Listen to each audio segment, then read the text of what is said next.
Welcome to the Witcher Lorecast, the show that explores the vast lore behind the Witcher games, show, and books. Witchers, welcome back to the Witcher Lorecast. This is your host, Tom, or Robots, and my good buddy here, Toasty, who was leading the show last week, is here with me. Toasty, you survived. You survived without me. I did it. You did it. You slayed the beast called an episode of a podcast. Yeah. Nice. Well, how was your vacation? Did you have fun on your boat? Yeah. We were on a big old cruise boat, and we went to faraway lands, and we slayed monsters for other people. I was on out on assignment for some witchering, even though I'm a bard. No, you're a Leshen, Tom. I'm also a Leshen. I can change my shape. That's how it works. Oh, okay. Yeah. See, they thought I was a witcher. Gotcha. Yeah, but it was cool. The boat was like big. There was like a big old walkway down the middle of the boat that was like a mall, basically, like with 3 stories. Like, cruise ships are really big, guys. They're really big. But it was cool. There's like a late night pizza place where we get pizza, and then there were some shows. We saw Grease. Have you ever seen Grease, the musical? About the 50s, written in the 70s, or like the movie musical? Yeah, they're basically the same thing. Like a Broadway musical. This was on stage, so this was like stage performers. But man, is Grease like it's the 50s viewed through the lens of the 70s, which is super awkward and also still extremely chauvinistic. So when you think of it like that, not like a classic show, it's totally like weird. I just heard today that Olivia Newton-John passed away. I know, that's a thing too. That's a total bummer as well. But anyway, this is not what the show's about. We're talking about some elves from another world today, right? I mean, it could be about Grease, like the Grease that they covered Henry Cavill in for his scenes that he was shirtless. I was thinking more like the grease you put on the weapons, like the monster grease. That too. That's where my brain went. But if you want to talk about sweaty, shiny Henry Cavill, then I mean, who doesn't? Everybody. Who doesn't? Everybody loves a good sweaty, shiny Henry Cavill. Which side note here, did you hear that they had to pause some of the filming of the 3rd season of The Witcher, and so Henry got to spend more time tweaking out his PC, which is awesome. Being king of the nerds. It's great. Pretty awesome stuff. But anyway, today's topic, we're talking about that other group of elves, right? Yeah, that other one. The other one. The Aen Elle? Aen Elle. Aen Elle? Aen Elle, how you prefer to... I mean, we typically hear them say Aen she, so I say the Aen Elle. That makes sense.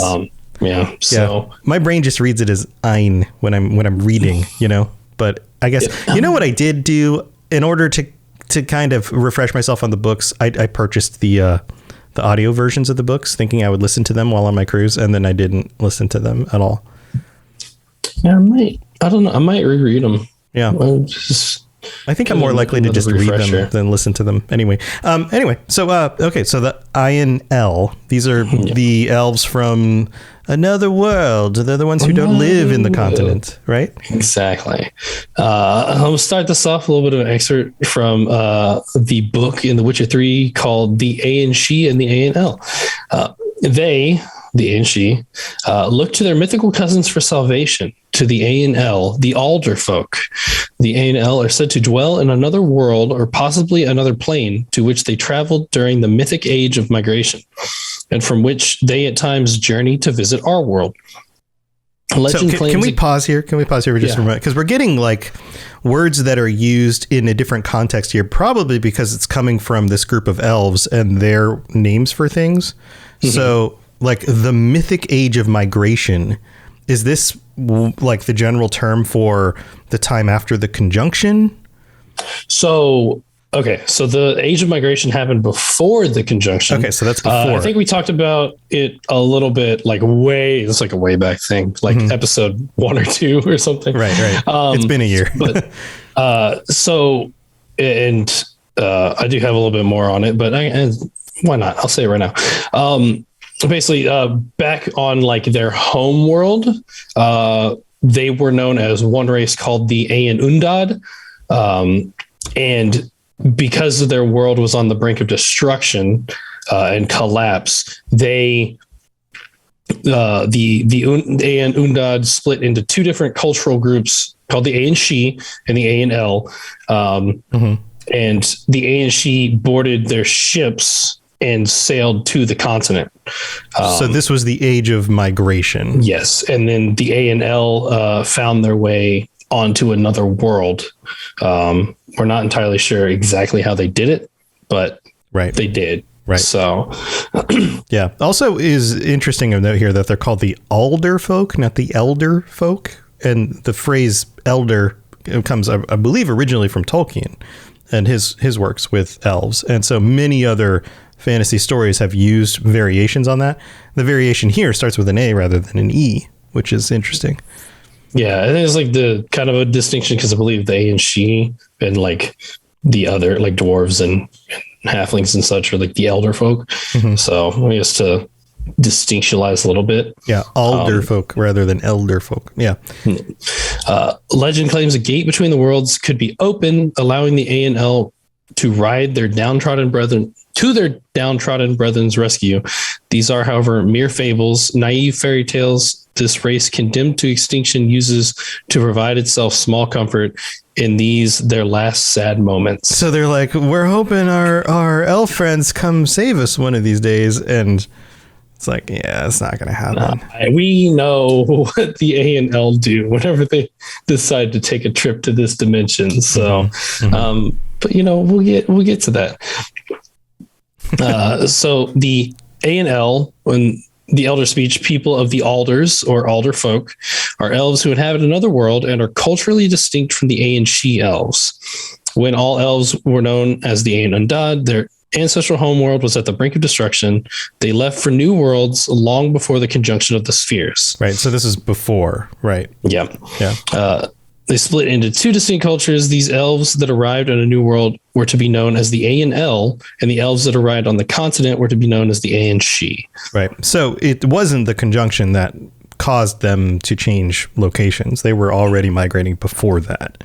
And so, you know, the conjunction is what brings us humans and monsters, but the elves were there long before.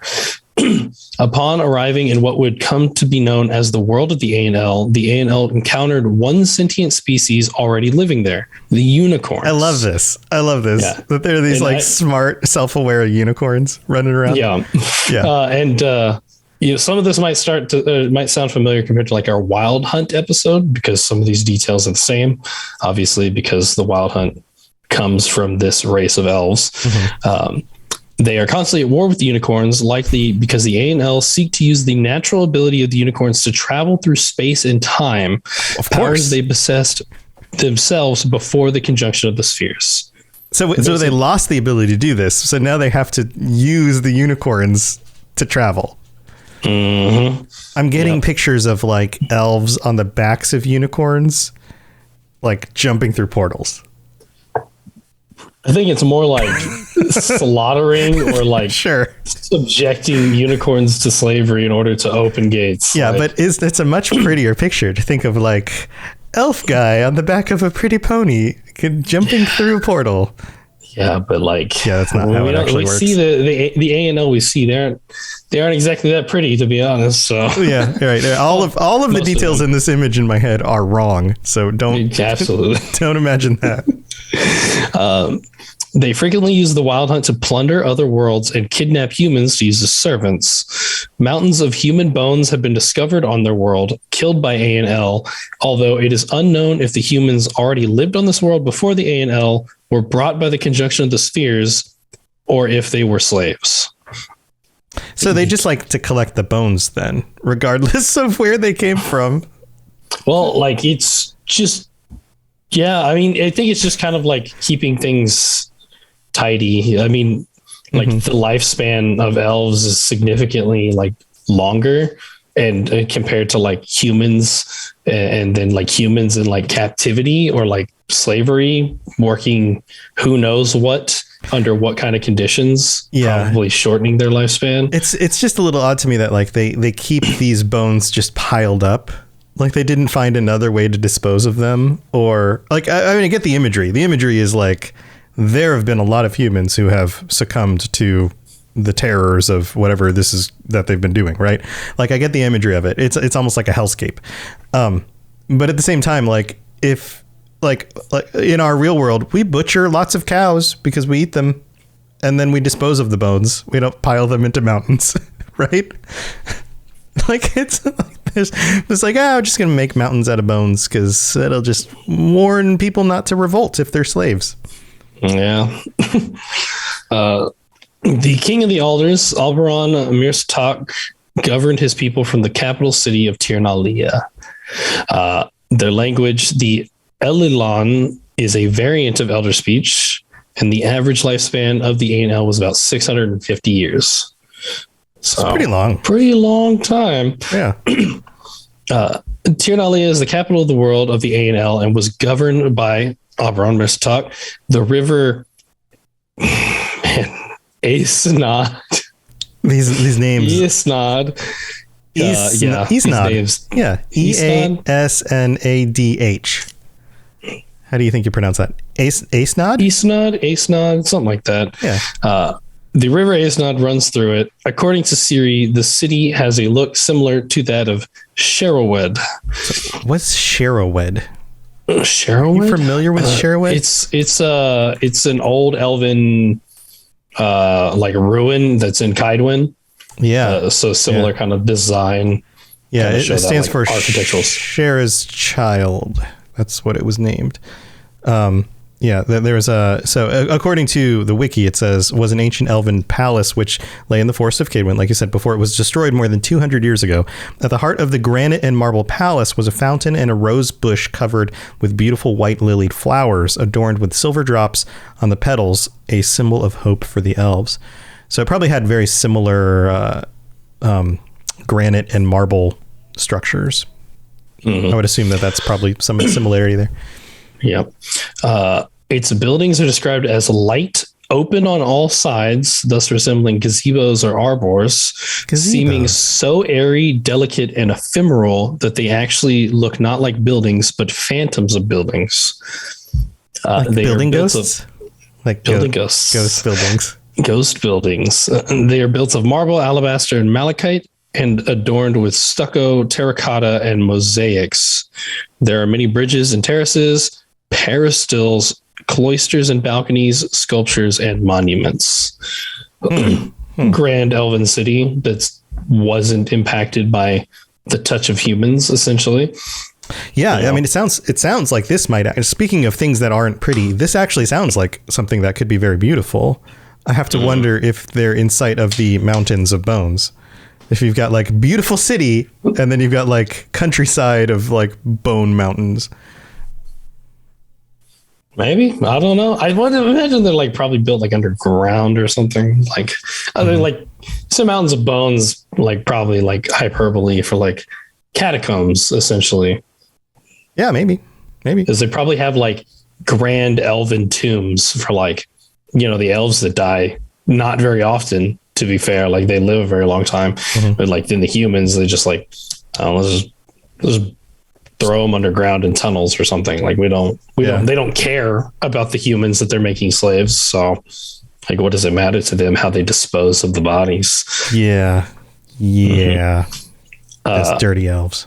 According to Galahad, this land is known by people of his world, and have various names: Fairy by the Britons, Anwin by Celtic Druids, or Elfland by the Saxons. And this is like Sir Galahad that Ciri encounters when she takes a trip to another world. Yeah, this is one of those weird like connective points between like, this is the world of The Witcher, which is absolutely fiction, and then like Galahad is a character from Arthurian legend, which is kind of people have debated if Arthur was ever a real person or not. Chances are he wasn't, but that's like button it up pretty close to real world stuff. Yeah. The Aen Elle are likely based on the dark elves of Norse mythology and the unseelie court of fairies in Scottish folklore. Yeah, this is opposite of the Aen She, because they were like the light elves / the seelie court. So like opposite kind of things here. Yeah, and this is one of the places where we're actually getting more towards some of the mythology and stuff that we're more familiar with, because The Witcher draws a lot of course, the monsters and things from Eastern European stuff, but like Norse mythology, Scottish folklore, those kinds of things in the U.S. are a little bit more commonly known and used for other sources of literature and things. Yeah. So, all right. Well, where are we going when we get back from the mid-break? We're going to talk about some notable Aen Elle people, because I think a lot of the names are going to sound more familiar than the majority of Aen She. Cool. Sounds good. Well, we got to go thank our patrons. We'll be right back. Very well. Let us get this over with. Something has infested my vineyard. Mm-hmm. Great. Let me go prepare my something oil then. All right, so here we are in the middle of the show, and a big shout out to our higher vampires, both Ben of Temeria, who was your co-host last week, Toasty, who filled in. Thanks again, Ben, for doing that. And Bane, the hospital guy, thank you for supporting the show at the higher vampire level. And we've had some shake up with some of the numbers. We're down to about 12 patrons. I know things change. People have financial responsibilities and stuff like that, but we do appreciate your support. We do support our support. This is really helpful for those of you who sign up and support the show. We really appreciate it.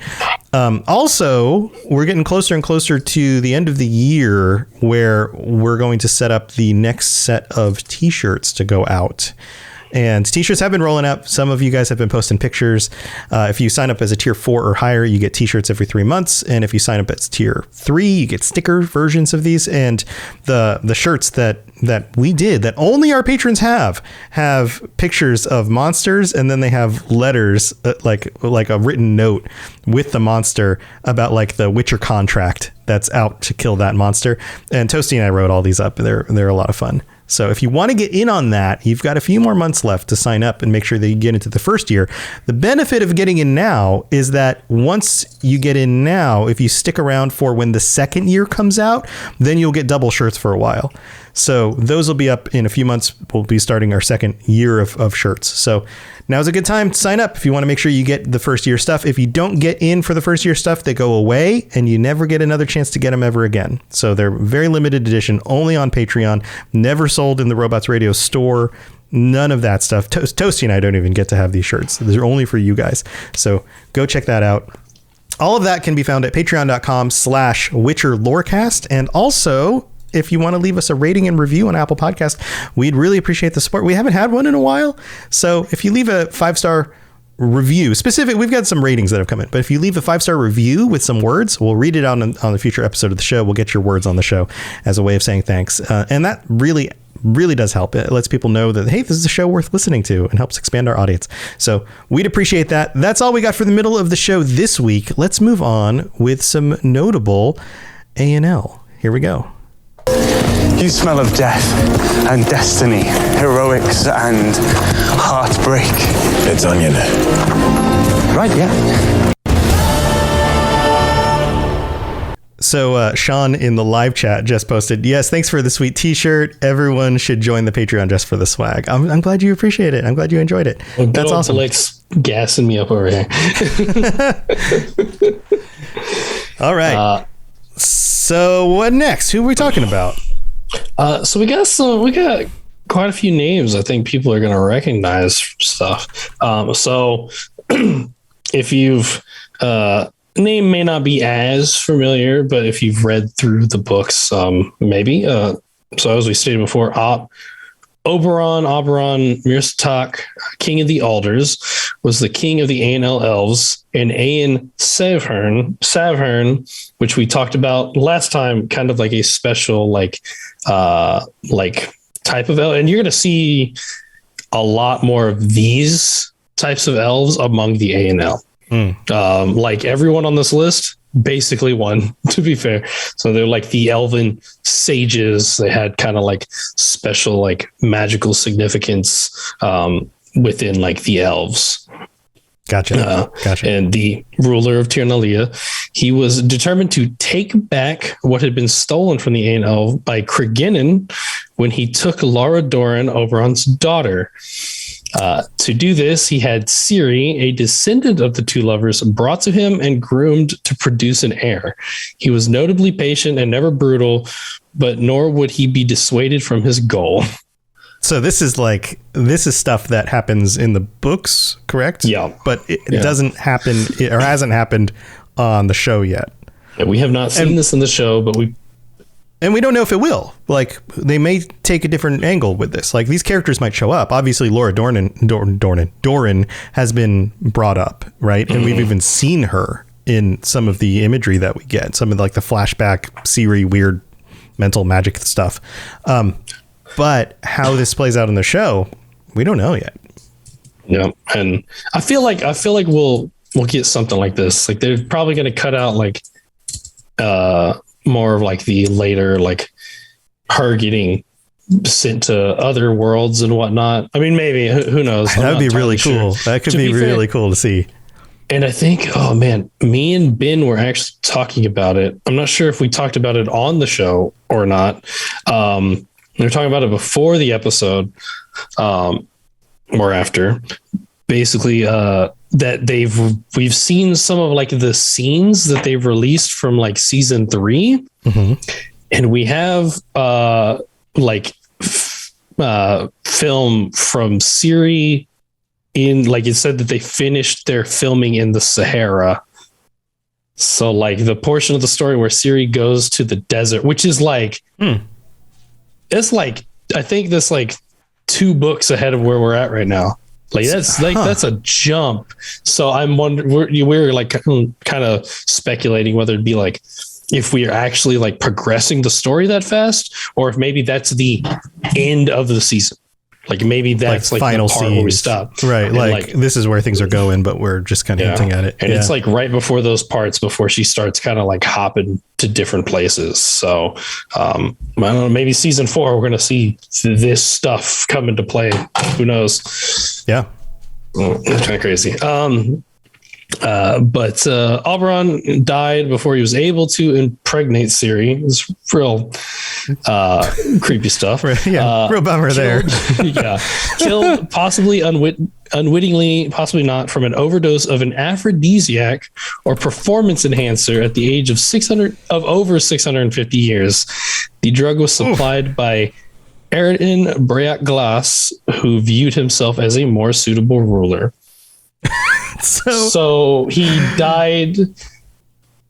He died to performance steroidal enhancement. Viagra. Yeah. Oh, yeah. So I guess the lesson here is if you're 650 years old, probably don't try. You're probably too old for this stuff. I'm probably too old. You're too old to have sex. You're not allowed to. It might be time to just chill out a little bit, buddy. Yeah, but yeah, this is like real creepy stuff because this is like seriously like his descendant, like far descendant. Yeah, I mean, like, well, at least it's not as weird as like Emir, but man, yeah, I mean, like, it just goes like all of this is connected to inspiration from real stories, right? Like these like royalty who happen to be related to everyone else, and so they have to interbreed with their own biological connected people, like but like that's, I mean, this is real stuff. This happened in history. Now somebody wasn't 650 years old when they tried to do it, but there are definitely moments of things like this historically. Yeah, so not okay. It's creepy, but yeah, it's kind of how that stuff goes. Another name, definitely going to know this one. Lara Doran at Shayadahl, who was the daughter of Shayadahl and Oberon Meerstak. Shayadahl being like just her mother, another Aen Elle, but we don't really get anything significant about her. She was an elven sorceress who fell in love with Cregennan of Laud, a mighty human mage, after the conjunction of the spheres. Their union was very controversial for both races. After Cregennan died, Lara gave birth to their daughter, but died herself soon after orphaning the child.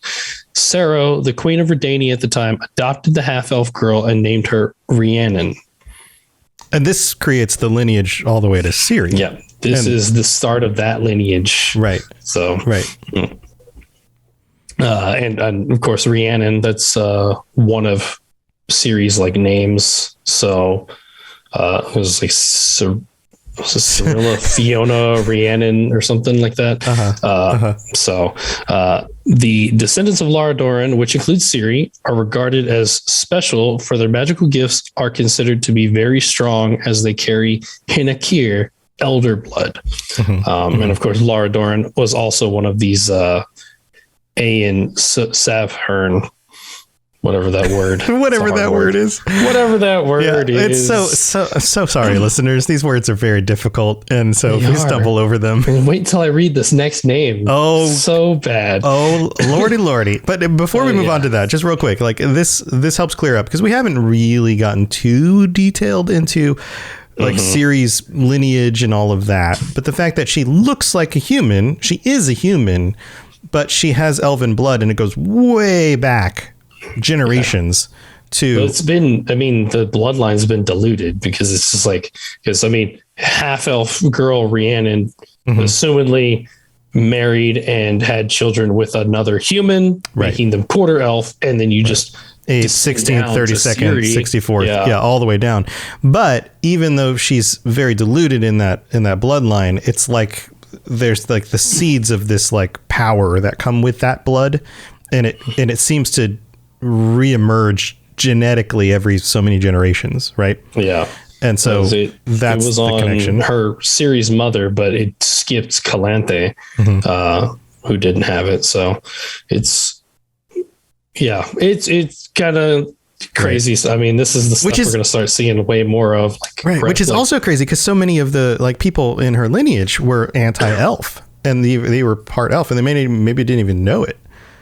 Yeah, I mean, we saw like it's been like it in the show they showed us. I mean, they don't really like touch into that stuff as much. I think in the books, I can't remember, but kind of like showing the point of like the bloodline getting diluted after like or being like scratched out at a certain name, because we don't even like I can't remember if we see Lara's name in that book. Like I think that they even like cut her out, and it was just like. Maybe like Rhiannon or something. So they're like denying the background, denying the fact that there's elven blood in there at all. And for this next person, Creven S. Spain ep Comhan Maka, also known as Avaloq. Maybe sound Avaloq. So much easier to say than Creven Espane. Is this a Spanish word? Is this España? No. España. I'm going to just say his name includes the word Spain in it. Creven España. Avaloq, Spain. That's his name. Maka. Avaloq. So much easier. Yep. So also known as Avaloq, familiar if you played Witcher 3, was an elf and an Aen Savhern as well, who had the ability of traveling between the worlds of the Aen Elle and the Aen She. He met Geralt and told the Witcher about a prophecy connected with Ciri. He was nicknamed Fox by the unicorns. Lara Doran originally intended to marry him before she fell in love with Crigginen of Lod. He's freaking old. Yeah. So like Ciri. Okay, so for those who don't know, The Witcher 3, Avaloq shows up, takes Ciri around doing stuff. You have to go find her. But that's like Ciri running around with like the dude who was crushing on her great grandma. Yeah. It's crazy. It's just of the people. I mean, elves, it gets to that age. I was like just looking for it. I just can't remember if they've told us his age. He's got to be I'm not aware of it either. I mean, if that one guy died in the books, which probably don't take as too much time before the games, but that dude was 650 when he died. Right. That makes Avaloq probably like getting close to 700, I would guess. Yeah, unless he's like way younger than the guy, or he was born way after. I mean, it's been how many years since the conjunction? 400 or 500 years? It's been a while. Something for like sure. that. Yeah. We'd have to look this up in order to get the actual numbers. But he's been around for a while. He's an old dude at this point. Yeah. He was the one who brought Ciri to the Aen Elle king Oberon, promising Ciri that she would be allowed to return to her world if she conceived a child with the king. Again, creepy. Aroden, however, claimed that Avallac'h was lying. Aroden, obviously, though, was very manipulative as the leader of the Wild Hunt. And of course, Aroden Breaglas, the leader of the Wild Hunt. We talked about him a lot in the Wild Hunt episodes, so we don't need to delve too much into him again. And the other members of the Wild Hunt were also, of course, all Aen Elle. So, yeah. But there's a lot of, there's a few names in the Aen She, you'll remember off the top of your head, like Francesca or... that's the one I can remember off the top of my head. This is the rest of these is Lara Doran. Yeah. Aroden, Avallac'h, obviously. So now the general sense of this is that the Aen Elle seem to be more powerful than the elves that we see in the continent, but I wonder if that's simply because the ones that we know names for are these very powerful mages. They're among the elite. They're not the regular elves. It's kind of they have had time to thrive and ascend in power, because they're obviously set. They've basically, I think they were wiped out the unicorns at this point. Yeah. So even fighting a war with the unicorns and beating them, and then them being the height of power in their sphere. And meanwhile, the Aen She are all they're not the height of power. The humans are the ones in charge, and they're just being hunted and killed more often than anything else. The Aen Elle, they don't do that. They sitting in their high wispy towers, doing whoever knows what kind of magic. They're raiding other worlds and taking their things, researching, practicing, stealing, doing all of these things which could make them more powerful over time. Oh yeah. So they have that power, or that ability to at least gain more power without huge threat. Right. So even if there are people among them who aren't as powerful as these characters that we've talked about, the difference is that the Aen Sheed in the continent they've got no foundation. They might have people who have the potential to be as powerful and influential as these elves, but there's no security there. There's no great years of learning because they were able to sit in their high towers and study books or travel abroad and learn things from other places. They've just been fending for their lives, trying to survive. So there's less of those elves who could have ascended to that level are far between. Yeah. And of course we know they spend so much, the entirety of the wars with Nilfgaard, just they barely managed to get back Dol Blathana, which is not a big portion of land, and comparatively to the rest of the continent. And they've lost their fertility to where 9 out of 10 elf babies don't make it through to term. So, or maybe even more than that, 49 out of 50 elf babies don't make it to term.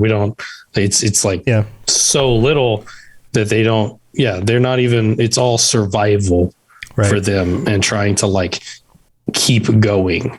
So Rob in chat says also maybe their magic was cut off a bit. Do you think that there's an element here of them being on the continent and being a little bit disconnected from these other realms where, we know that magic kind of was introduced into the continent during the conjunction, that these other realms tend to be more magical, that there's something more fundamentally powerful about them.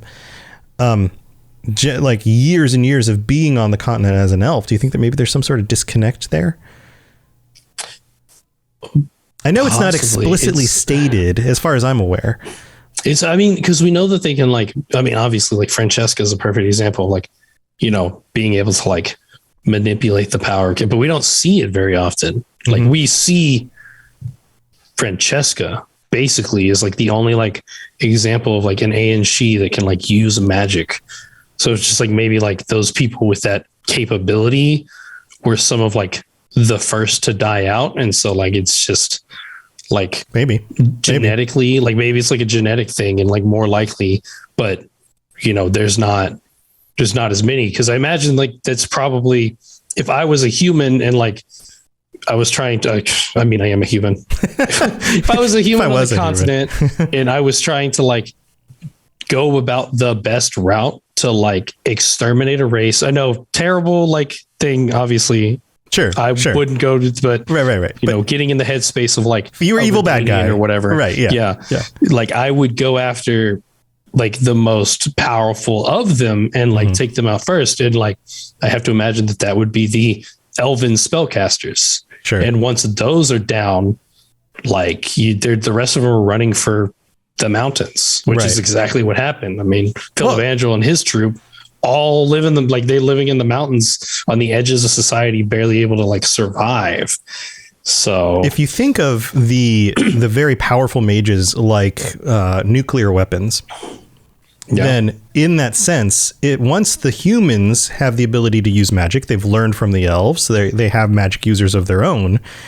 And then if they, like you said, take out the magic users that the elves have, then they're no longer on equal footing at all. It would be like, you know, the Cold War. If all of a sudden the US or Russia or China or whoever else has nuclear weapons, all of a sudden, like one group was able to infiltrate and destroy all their nuclear arsenal with some spies or something, right? And then all of a sudden it would be like, well, now there's no negotiation anymore. It's just this group is more powerful than the other. Yeah. And I was like, sure, with like time and like proper people, like you'd be able to like get to a point where the Elven spellcasters might come more into power. But it's like, you need two things for that. You need to like produce more elves to like be able to seed out the ones capable of that. And you need like safety in order to train. Because I imagine that like the training is part of it. I mean, we know like Aretuza, Banard, like the humans have academies to train their magicians. Right. Where they Elves can hide away from the rest of society, the people that might not agree with what they're doing. Yeah. And they're like kind of like at opposite ends of like the continent in like these very exclusive places too. I mean, like Kaidwin's like, you know, desolate like country with, and the Banard's over there, and then Aretuza is like what on a rocky shore in like a palace off the coast like, up on a big rocky hill. So it's like the elves don't have that ability. So just imagine it's just like they don't have a way to bring that stuff up because they're just like more and more of them are dying. They don't have safety, they don't have numbers, they don't have anything. Like they just can't get to that. Yeah. It's an interesting thing, like looking at the elves and the tragic scenarios that they go through, but then the fact that there's these elves on this other world, and then we know that in the future at some point the elves all leave the continent. It's I don't know. We talked about this on a previous episode, like the idea that, well, where else do you take the story if all the elves go away? That seems like such a critical place, critical part of the story. But yeah, it's interesting. Any other last minute thoughts before we wrap up the episode? I don't think so. It's just, it's kind of a tragic story, honestly. Like it's, there's the thing of like the tragedy of it. Cause like, you know, in the same sense of like, we look at them and like the Aen she are like so downtrodden that they can't achieve anything. When like the Aen Elle are like so like opposite of that they are like hungry with power.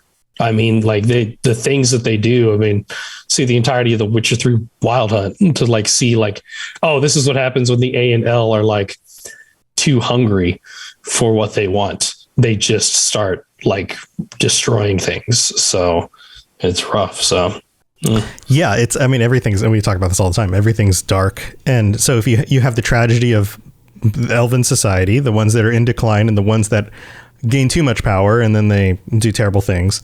And then you have humans, which like the Humans men are so in power, but they just wallow in their own everything else filth. So and see everything so beneath them Right. that they want to like annihilate it. Like there's no power here without like evil things attached to it, basically. Right. Evil goals. So, Right. Yeah. There's no somebody who's good, which is why when somebody like Geralt chooses the White Knight stance on something, it is so stark in contrast to what anybody else in this world seems to do, which creates interesting stories. Right. That's part of why we enjoy it. So, well, cool stuff. Where do you think we're going next week? You got some plans or ideas? probably just taking another closer look. I think there's a few places still in where are we at? Adarn might be of interest. Yeah. If not, we'll go south. So South to Nilfgaard? South? no, not that quite far south. South Rivia, Lyria. Oh, so the little guys, the little countries. Guys. But the cool, they're still cool though. Yeah. Probably like one of the only matriarchy examples in The Witcher, other than like Francesca. So That's cool. Well, awesome. Well, tune in next week. We'll be back with that episode. You got anything else going on? I know Cyberpunk's out. yeah, we just released season 2 this past weekend, I believe, or Thursday. Last Thursday. Season 2. Not season. No, sorry, episode season 2. 1. Episode 2 of season 2 released last Thursday. So yeah, and then just follow us on Twitter at the Witcher Lorecast. Yeah. That's about it. Go check that stuff out.